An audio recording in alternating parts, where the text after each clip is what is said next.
Assalamualaikum warahmatullahi wabarakatuh. Alhamdulillah wassalatu wassalamu ala Rasulillah wa ala alihi wa sahbihi wa man walah amma ba'd. Kita akan membahas pada kesempatan kali ini hal-hal yang boleh dan hal-hal yang dimaafkan bagi orang yang berpuasa. Yang pertama kita akan bahas tentang hal-hal yang dibolehkan bagi orang yang berpuasa, yaitu diantaranya adalah siwak sepanjang hari. Jadi bersikat gigi atau baik dengan odol ataupun siwak dengan ud, dengan ranting pohon arak ya, siwak yang kita kenal itu yang kayak kayu itu. Nah itu boleh setiap harinya ya, bahkan tidak makruh sama sekali. Bahkan Nabi SAW bersabda, laula an asyqa ala ummati la amartuhum bisiwaki inda kulli salah. Seandainya saya tidak khawatir memberatkan umatku, maka saya akan perintahkan mereka untuk bersiwak ketika mau sholat, atau dalam riwayat lain ketika berwudu. Maka hadis ini secara umum menunjukkan baik puasa ataupun tidak puasa disunahkan untuk bersiwak ya, membersihkan gigi kita baik dengan siwak yang kayu itu ataupun dengan odol, tidak mengapa. Maka ini dibolehkan bagi orang yang berpuasa. Kemudian dibolehkan juga bagi kita yang berpuasa untuk mendinginkan badan dengan air karena cuaca panas. Ya, baik diguyurkan atau hanya sekedar berendam. Oh, malah berendam ya, lebih banyak lagi ya. Yang penting nanti dijaga biar tidak masuk air ke dalam mulut kita. Ya, kalau renang khawatirnya masuk ke dalam mulut kita. Nah, ini boleh kalau kita sedang cuaca panas sekali, terik, lagi perjalanan atau lagi kemudian kita mengguyurkan air ke kepala kita atau kita mandi sekalian biar seger, itu tidak masalah. Tidak membatalkan puasa, bahkan ini dibolehkan. Kemudian makan, minum, dan bersetubuh di malam hari sampai terbit fajar. Kalau ini jelas boleh ya, jelas boleh karena di malam hari. Nah, jelas sekali, kecuali di awal-awal persyariatan Islam, persyariatan puasa di awal-awal Islam. Karena secara jelas Allah Subhanahu wa taala membolehkan kita di malam hari untuk makan, minum, dan juga berhubungan suami istri. Allah Subhanahu wa taala berfirman, "Fal'ana atau uhilla lakum lailatas siyamir rafathu ila nisaikum." Dihalalkan bagi kalian pada malam hari ya, di hari Ramadan untuk berhubungan intim dengan istri-istri kalian. Dan juga Allah Subhanahu wa taala melanjutkan ayat tadi dengan firman-Nya, "Wa kulu washrabu hatta yatabayyana lakumul khaytul abyadu minal khaytil aswadi minal fajar." Silakan kalian makan, silakan minum sampai jelas bagi kalian perbedaan antara benang hitam dan benang putih, yaitu waktu fajar. Jadi kita boleh ya, dari berbuka puasa dibolehkan makan, minum, dan seterusnya. Di malam hari boleh berhubungan suami istri halal ya. Kemudian sampai kapan? Sampai subuh. Tayyib, barakallahu fikum. Sangat jelas karena ayatnya jelas sekali. Kemudian boleh bagi kita untuk melakukan perjalanan yang mubah, perjalanan yang boleh, seperti berdagang ya, kunjungan dan lain sebagainya. Antum lagi dagang, lagi ngurus perusahaan, ngurus kerja, ngurus peternakan, keluar jauh, keluar kota, dibolehkan ketika kita sedang berpuasa. Bahkan seandainya nanti di perjalanan safar itu antum membatalkan, itu juga tidak masalah. Karena musafir, orang melakukan perjalanan jauh itu mendapatkan keringanan untuk Untuk tidak berpuasa, namun harus membayar kepada di hari yang lain. Jadi mengganti puasa tersebut di hari yang lain. Ya, orang musafir, Allah Subhanahu wa taala berfirman, "Faman kana minkum maridun aw ala safarin fa'iddatun min ayyamin ukhra." Siapa di antara kalian sedang dalam keadaan perjalanan atau dalam keadaan sakit, maka boleh untuk tidak puasa, tapi harus dibayar nanti kapan? Di hari yang lain. Ini maksudnya dia harus mengqadha puasa tersebut di hari lain, di luar bulan Ramadan. Adapun orang yang melakukan perjalanan safar dan dia mampu untuk berpuasa, maka silahkan. Ada dua hukum. Boleh berpuasa, boleh berbuka. Kalau berbuka harus diganti, diqadha nanti. Nah, dan dalilnya sama-sama sahih. Sebagaimana telah kita sebutkan dulu ya, ketika pembahasan tentang safar.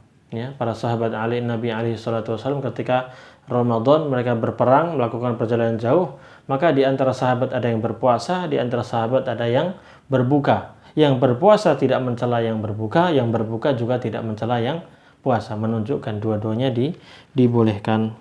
Kemudian boleh juga bagi kita untuk berobat dengan obat-obatan yang halal, ya, selagi tidak ada yang masuk ke dalam perut kita. Seperti apa? Suntik, kita lagi sakit kemudian disuntik, ya. Adapun seperti infus itu dimasukkan ke sini misalnya. Itu dia fungsinya seperti makanan, sehingga hal ini infus membatalkan. Namun ma'asyiral muslimin rahimani wa rahimakumullah, tidak ada orang yang diinfus kecuali orang yang sakit, kan gitu. Sehingga masuk dalam keadaan masuk dalam hukum orang yang sakit. Maka orang sakit gimana? Boleh berbuka, namun dia harus diqadha nanti kalau dia sudah sembuh. Demikian, barakallahu fikum. Tapi intinya pembahasan kita, kalau suntik itu hanya suntik untuk kesehatan, nggak masalah, ya. Tapi kalau untuk mengenyangkan seperti infus, maka ini membatalkan karena fungsinya seperti apa? Makanan. Kemudian boleh kita untuk menghirup minyak wangi dan juga menghirup asap makanan. Ada makanan sedap, kita hirup, nggak masalah. Itu tidak apa? Tidak membatalkan. Menurut pendapat yang benar, wallahu ta'ala a'lamu bis-shawab. Itu beberapa yang dibolehkan. Sekarang ada beberapa hal yang dimaafkan. Jadi kalau kita melakukan ini maka dimaafkan oleh syariat. Itu pertama adalah menelan ludah sekalipun banyak. Ya, ludah itu bukan minuman, ya. Makanya kalau ludah nggak ditelan gimana? Ya, itu hal yang mimma ta'ummu bihil balwa. Ya, ludah itu boleh untuk ditelan. Jadi jangan beranggapan menelan itu membatalkan. Loh, ini ludah sendiri masa ditelan membatalkan. Ya, intinya ludah ini, menelan ludah ini tidak membatalkan. Ini termasuk hal-hal yang dimaafkan. Ya. Kecuali kalau ludah orang lain. Yang disebutkan, jadi dimaksud di sini yang dibolehkan, dimaafkan itu menelan ludah sendiri. Kalau menelan ludah orang lain maka membatalkan. Kenapa? Karena itu bukan, benda itu bukan dari tubuh dia. Bukan dari tubuh yang puasa, tapi itu tubuh orang lain. Sehingga dia seolah-olah memasukkan benda ke dalam mulut dia. Maka ini membatalkan.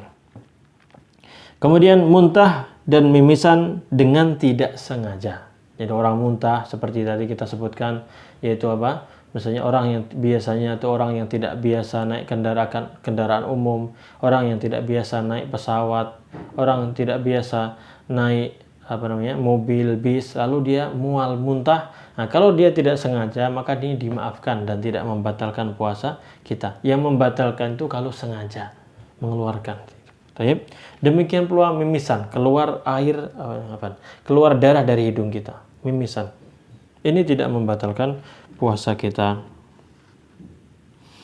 Kemudian di antara hal yang dimaafkan adalah menelan lalat tanpa sengaja. Wallah alam. Jadi gimana nih? Menelan lalat tanpa sengaja. Jadi misalnya lagi jalan, ya, mulut terbuka, tiba-tiba lalat atau nyamuk masuk, pluk, masuk ke telan. Qadarallah wa masyafa'al. Ini tidak membatalkan, ini dimaafkan, ya. Meskipun ini benda asing dari luar tubuh kita masuk ke dalam tubuh kita, tapi karena tidak sengaja, ya. Kemudian debu jalanan dan asap pabrik, asap kayu bakar dan asap-asap lainnya yang tidak mungkin dihindari. Ini juga dimaafkan. Waktu pagi tiba sedangkan dia dalam keadaan junub, sekalipun selama siang hari dia tetap junub. Tapi ini nggak mungkin juga.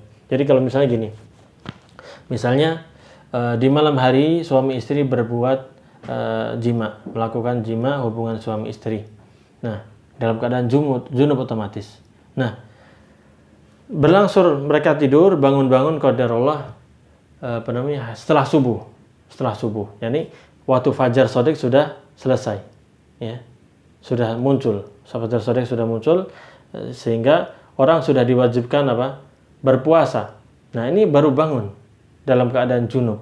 Maka ini tidak mengapa.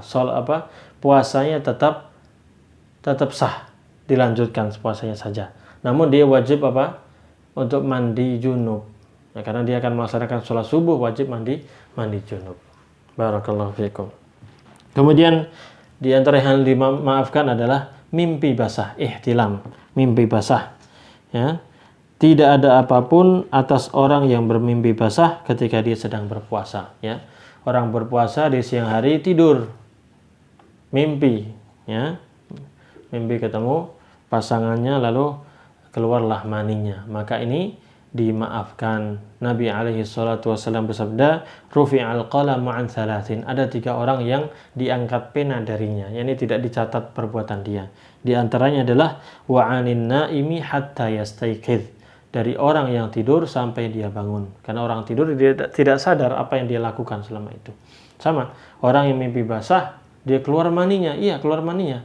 Pada asalnya membatalkan, tapi karena dia dalam keadaan tidur, nggak sadar, maka hal ini tidak membatalkan.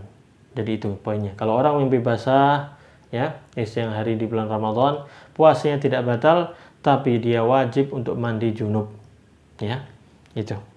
Kemudian hal yang bisa dimaafkan adalah makan dan minum karena lupa. Ya, karena lupa. Hal ini disepakati oleh para ulama kecuali Imam Malik rahimahullah. Beliau berpendapat seorang wajib mengqadha dalam puasa fardu sebagai sikap kehati-hatian darinya. Adapun dalam puasa sunnah maka tidak ada qadha apapun.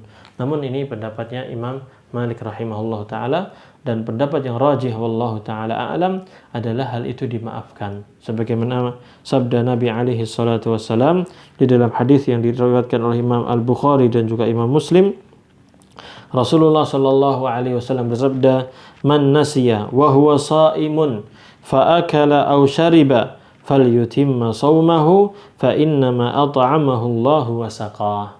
Barang siapa yang lupa sementara dia dalam keadaan puasa, lupa kalau dia sedang berpuasa, lalu dia makan atau minum, maka hendaknya dia melanjutkan, menyempurnakan puasanya. Karena sesungguhnya Allah itu sedang memberikan makan dan minuman kepada dirinya. Maka hadis ini menunjukkan kepada kita kalau orang yang lupa di siang hari, dia lupa kalau dia puasa, akhirnya dia makan atau minum, maka puasanya tidak batal dan hendaknya dia lanjutkan puasa. Sabda Nabi alaihi salatu wasallam, "Falyutimma shaumahu", hendaknya dia melanjutkan puasanya, menunjukkan apa? Puasa tersebut tetap sah, ya, tetap sah dan tidak batal, maka tidak perlu diqadha. Wallahu taala a'lam. Dan Nabi alaihi salatu wasallam juga bersabda, "Man aftara fi Ramadan nasiyan fala qada'a alaihi wala kafarah." Siapa yang berbuka di bulan Ramadan, di siang hari di bulan Ramadan, dia berbuka puasa karena lupa. Ya, berbuka karena lupa, makan atau minum karena lupa. Fala qada'a alaihi wala kafarah, maka tidak ada qada baginya, tidak perlu mengganti di hari yang lain dan juga tidak perlu membayar kafarah. Hadis ini diriwayatkan oleh Imam Ad-Daraqutni dan hadis ini sahih. Disebutkan dalam kitab At-Talkhisul Kabir dan juga Irwaul Ghalil karya Syekh Al-Albani rahimahullahu taala. Demikian ma'asyiral muslimin rahimani wa rahimakumullah yang bisa kita sampaikan. Semoga Allah Subhanahu wa taala membimbing kita untuk menjalankan puasa ini dengan sempurna, dengan menjalankan puasa ini karena ikhlas karena Allah Subhanahu wa taala sesuai tuntunan Nabi kita alaihi salatu wassalam, dan hendaknya kita jauhi hal-hal yang makruh, hal-hal yang bisa membatalkan puasa ini sehingga kita mendapatkan pahala puasa ini secara sempurna. Nabi alaihi salatu wassalam pernah bersabda, "Rubba shaimin laisa lahu min siyamihi illa al-ju'u wal 'atash." Betapa banyak orang-orang yang berpuasa, dia tidak mendapatkan pahala apa-apa dari puasa tersebut kecuali hanya sekedar lapar atau haus. Kenapa bisa demikian? Karena mungkin niatnya tidak ikhlas, karena dia lakukan karena riya kepada orang lain, maka terhapuslah pahalanya sehingga yang dia dapatkan hanyalah haus dan juga lapar. Atau karena dia melakukan hal-hal yang bisa mengurangi kualitas puasanya dia, sehingga dia hanya mendapatkan lapar dan haus saja, hanya menggugurkan kewajiban sementara pahalanya tidak dia dapatkan. Semoga Allah Subhanahu wa taala membimbing kita untuk menyempurnakan puasa Ramadan ini dan juga melanjutkan nanti dengan puasa-puasa sunnah lainnya. Barakallahu li wa lakum fil Qur'ani was sunnah wa nafa'ani wa iyyakum bima fihima minal ayati wal hikmah wa sallallahu wa sallama ala nabiyyina Muhammadin wa ala alihi wa sahbihi ajma'in. Ini selesai pembahasan kita berkaitan dengan puasa. Insyaallah kita akan bahas tentang berkaitan dengan salat tarawih. insyaallah taala. Silahkan disimak kajiannya, semoga bermanfaat. Wassalamualaikum warahmatullahi wabarakatuh.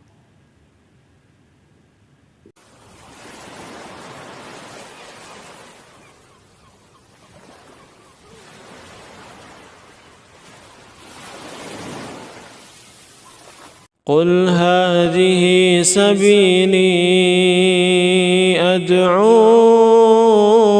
إلى الله على بصيرة أنا ومن اتبعني وسبحان الله وما